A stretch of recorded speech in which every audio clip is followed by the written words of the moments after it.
So, thank you for the possibility to be here today. I would start right away, as far as we have not a lot of time. I want to start with a long-term project I've been working on for last 4 years, I think. I've been making very many different things, but somehow they all have their center in this big project I would like to talk about. This project should have ended in a film or a multi-channel installation involving different media of video information, involving stop-motion animation and archival footage, as well as videos with the actress or historical photographs. And this project should have contained 4 different parts or chapters. And the first chapter is about the Holocaust in Western Ukraine, precisely Lviv.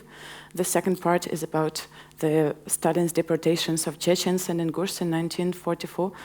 The third part is about the Bosnian War, and the fourth part, is about the war in Donbass.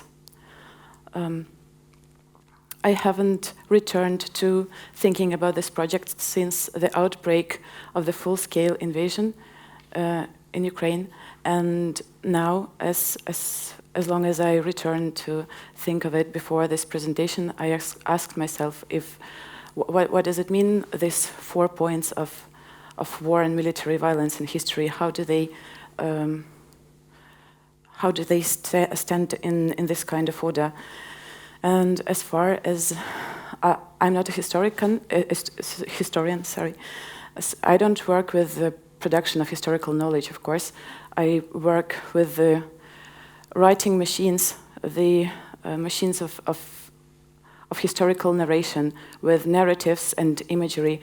And what I do is mostly I produce resemblance and difference and a kind of strange solidarity between the victims of different epochs. And in a way, all these 4 wars have something in common for me. And maybe I understand my own logic only now. I see all these events as being a kind of a return of history inside them. They all share this illusion that the history repeats itself. Of course, it is an illusion, and I don't like this kind of Freudian thesis about the return of history. It never repeats itself, and still there is a kind of an intuitive resemblance between these points in time and space. And there is a kind of secret and dim solidarity between their victims. Of course, for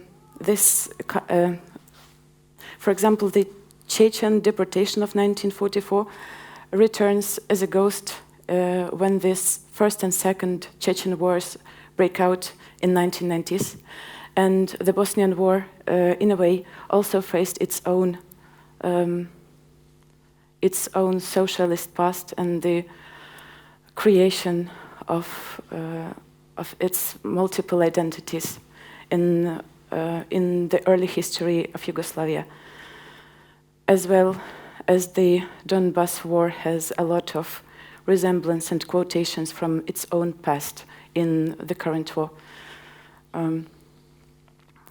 As well, all these spaces I worked upon are a kind of the outskirts of the world to where all the killing and the extractivism is outsourced to. A kind of a periphery that is always open to massacres.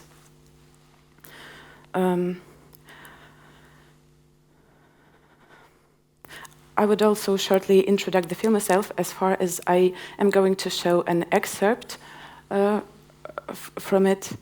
I would like to say that then, just in order you understand what is shown on the screen, that no, sorry, is the presentation I need right now. That the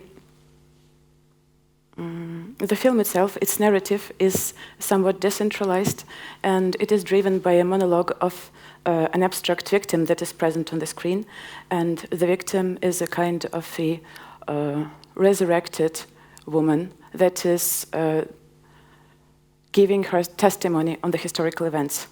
And here lies the thought that is very important for me, that the truth of history for me is not about the facts, but about how we describe these facts and who describes the facts, who writes history. And I'm very committed to the utopian thought that the power to write history would once be given away to the ones that were deprived of it for thousands of years. The poor, the victims of genocides, to non-binary people, and the defeated ones. And so this kind of rewritten history would be an open space for imagination, a kind of a possibility for any distortion the witness would be prone to.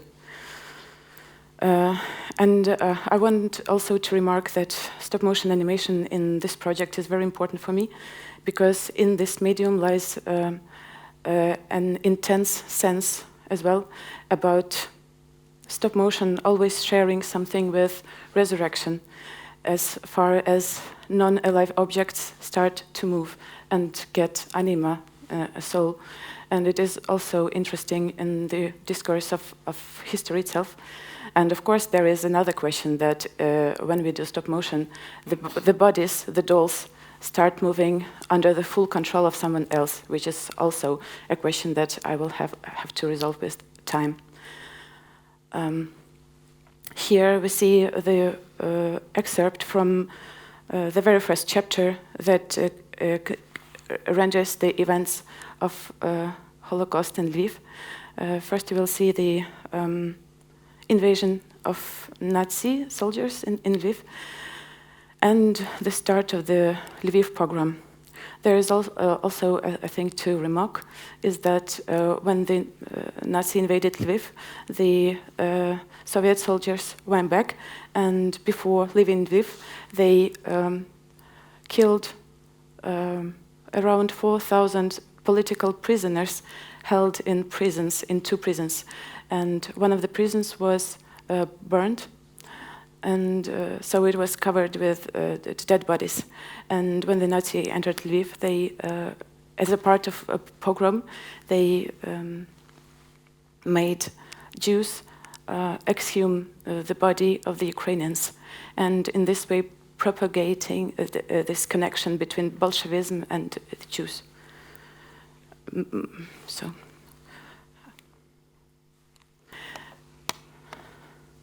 Sadly, it still has no sound.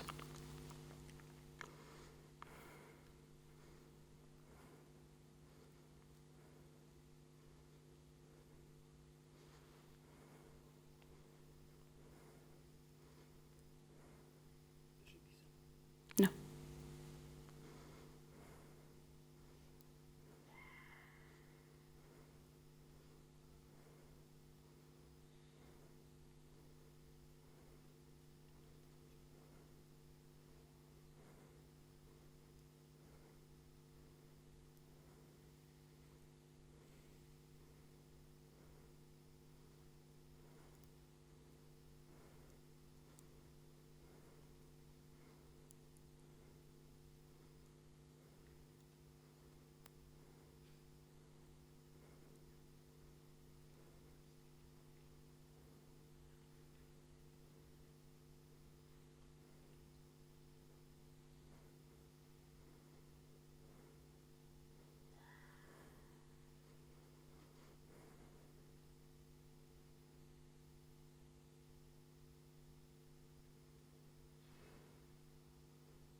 Here in this scene is a mysterious distortion of the historical events, and precisely you see the Jews resurrecting the victims instead of exhuming them or bringing them out of the prison. And it was taken away from the Jewish legend from 17th century about a golem that was a kind of made alive by putting a tetragrammaton into his mouth. So the Jews in this scene do precisely the same.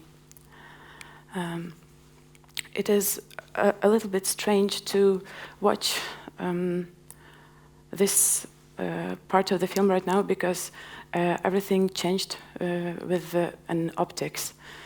Of course, Holocaust is a place of a powerful gravity which draws attention to itself almost from any point of military violence in the late 20th century. And by doing this film, I was suggesting to embrace the responsibility the Ukrainians bear as well in taking part in the Nazi terror on the territory of Ukraine. But now I find it a kind of meaningless, since other parties of the same massacre do not cease to grasp this kind of responsibility, and I mean not only Russia but also Europe.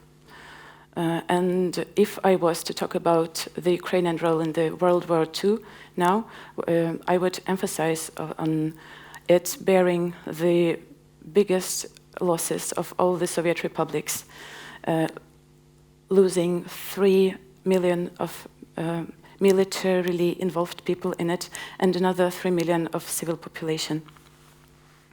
And still this kind of history follows us. And when I look into Putin's war, I see a broken mirror where I recognize different fragments I have seen somewhere else. And I'm not only telling that the wars learned from wars and that the violence isn't creative. I'm also talking about methods and entire quotations of the past wars. And what the humanity learned from Holocaust is not only the never again chant that constantly betrays us. It's as well how to manage mass massacres and genocides. And further, thank you. This, I also wanted to show some drawings for the same project that were made for the Bosnian chapter. And as far as I'm running out of time, I would stop on some of them. This is the image that is very important for me. It is the carousel of rape. And this is a machine through which I wanted to explore the mass nature of rape and the shared responsibility inside the structure of organizing it on almost a industrial level, a thing that we also recognize in the Ukrainian war. And here is where my image in Bosnia meets its own past. This is two spomeniks, the monuments to heroism in the Second World War, that are covered with dead bodies once again. And here the spomeniks play a role of idols that want even more blood. And here is a critique of the role of the UN in the Bosnian conflict. Here you see the Bosnian soldiers clapping to the sight of soldiers dancing waltz with women, which was also a metaphor of rape. And here I also see this narrative of the fail of all the peace-building structures like UN and Red Cross, and the hypocrisy of the logic of the human rights, which is always about the human rights of the Western European rather than Ukrainian or Bosnian women. Now I will shortly proceed to the Donbas part, and I would like to stop on this image, which shows the Tatlin tower that is inversed into a mine. And here in this image we see the collision of the Soviet avant-garde utopia that turns to bear its dark side in this extractivist and endlessly exploitative logic. The thing that we will also see in the short excerpt of the Letter to a Turtledove movie, where we will see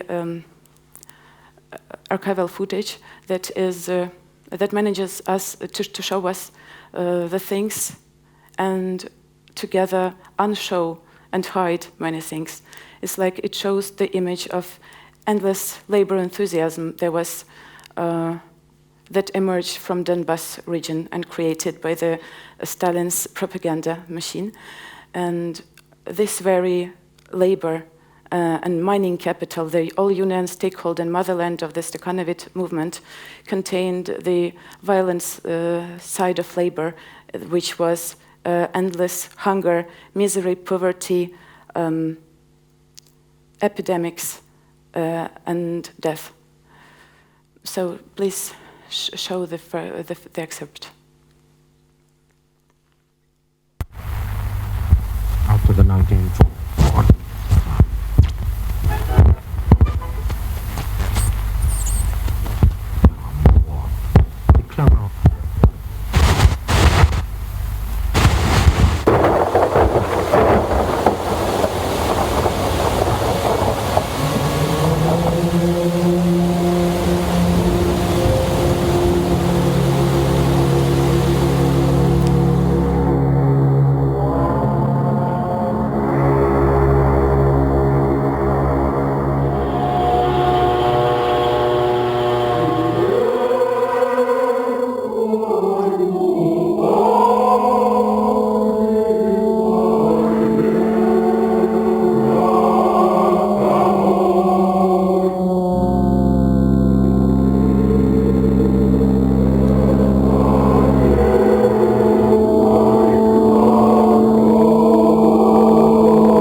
Sorry, Yvette, do we have a time for 2 minutes excerpt, or is it better to end right now?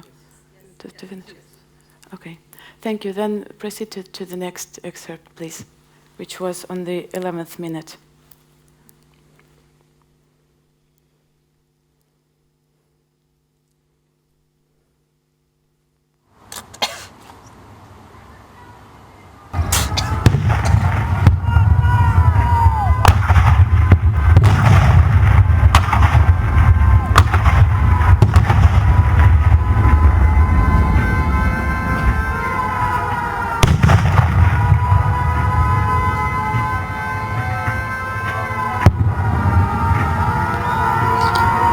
Я не хочу больше носить паспорт. Мария, Катерина.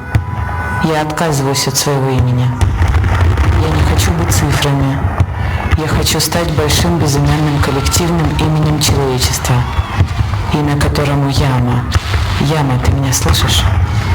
Каждое живое и неживое существо станет невестой каждому другому живому и неживому существу. И все мы сыграем большую свадьбу после последнего обстрела.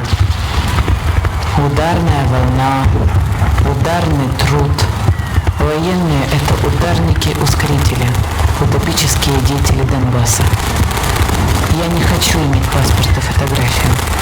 Я не хочу быть описанной цифрами. Я хочу быть равной всем прочим под обломками пионерского дома. Я не хочу больше носить паспорт, Мария Катерина. Я отказываюсь от своего имени. Я не хочу быть цифрами. Я хочу стать большим безымянным коллективным именем человечества. Имя которого Яма. Яма, ты меня слышишь? Каждый живой существо станет вместо каждому другому живому и неживому. И все мы сыграем большую свадьбу после последнего обстрела. Ударная волна, ударный труд, военные ударные деятели Донбасса. Я не хочу иметь паспорт и фотографию. Я не хочу быть описанной цифрами. Я хочу быть равной всем прочим, под обломками пионерского дома. Я хочу быть равной всем прочим под обломками. Я хочу быть равной всем прочим под обломками пионерского дома.